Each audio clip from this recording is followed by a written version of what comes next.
तो मैं ये कह रहा था कि अगर आपने हमारा चैनल अभी तक सब्सक्राइब नहीं करा तो अब भी कर दो, नहीं तो बड़ा पछताओगे, बड़ा पछताओगे।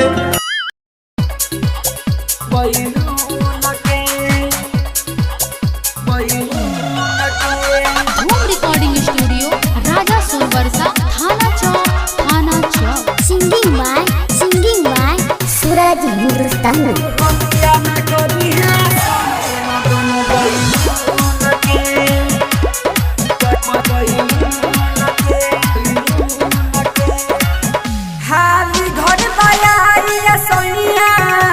बात हमारा सुन के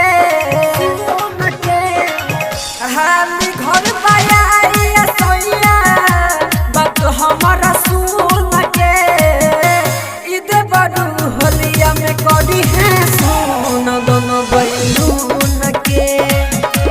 इदे बड़ू होलिया में करी है सुन दोनों बैलून के।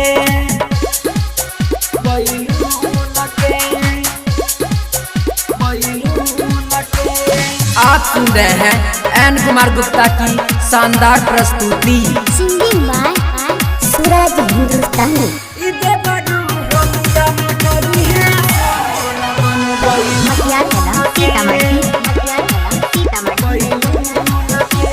हमसे देवर नहीं समझेला सैया, रहुआ के समझाई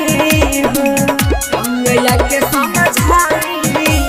डर लागे हमके तू सुना करे जाऊ, आके डरबा भगाई। लगता के भूल गई मानवता के गुण के। लगता के भूल गई मानवता के गुण के।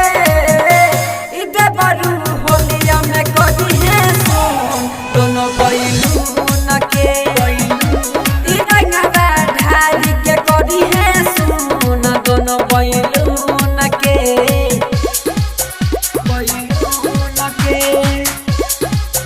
बैलून के होम रिकॉर्डिंग स्टूडियो राजा सोनवर्षा थाना चौक।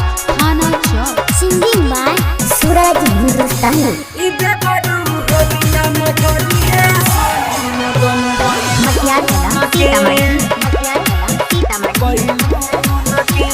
सुना मनी सपिया बतिया के हमारे अब राहुल संग घर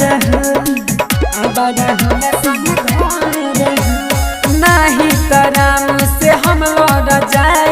नीतीश रूपे सजाई और सूरज हिंदुस्तानी के संग में रंग खेला बचून के। अवधेश संदीप के संग में रंग खेला बचून के। इदे बड़ू होलिया में करी है सोना दोनों बैलून के। रंगवा ढारी के करी है सोना दोनों बैलून के। अरे आई ना ये दादा।